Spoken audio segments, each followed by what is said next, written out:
বিকেলের নাস্তায় আমি বেশিরভাগ সময় পুরি আর এই ছোট মিষ্টিগুলো রাখি, কারণ এই খাবারটা আমার অনেক বেশি পছন্দের খাবার। প্রতিদিনের মতো আজকে বিকেলেও আমার পছন্দের খাবার দিয়ে নাস্তা করছিলাম। হঠাৎ করে মনে হলো আমি একটা ভিডিও বানিয়ে পেজে ছাড়বো। যেমন ভাবনা তেমনই কাজ।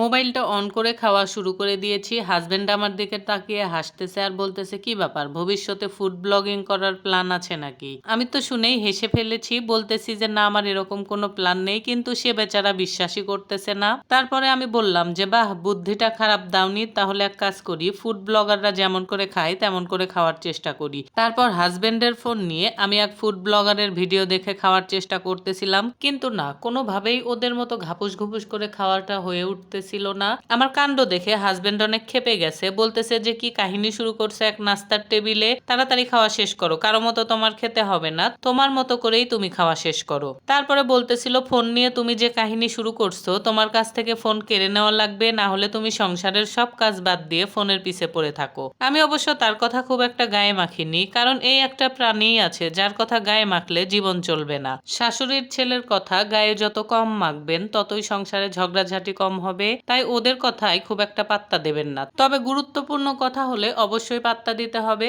কারণ পৃথিবীতে বাবার পরে নিঃস্বার্থভাবে যদি কোনো পুরুষ আপনার ভালো চায়, সেটা হচ্ছে আপনার হাজবেন্ড। তাই জীবনের সকল ক্ষেত্রে হাজবেন্ডকে অবশ্যই গুরুত্ব দিতে হবে। তো ভালো থাকবেন সবাই। আজকের মতো হাজবেন্ডের কথা খেতে খেতে বিদায় নিচ্ছি।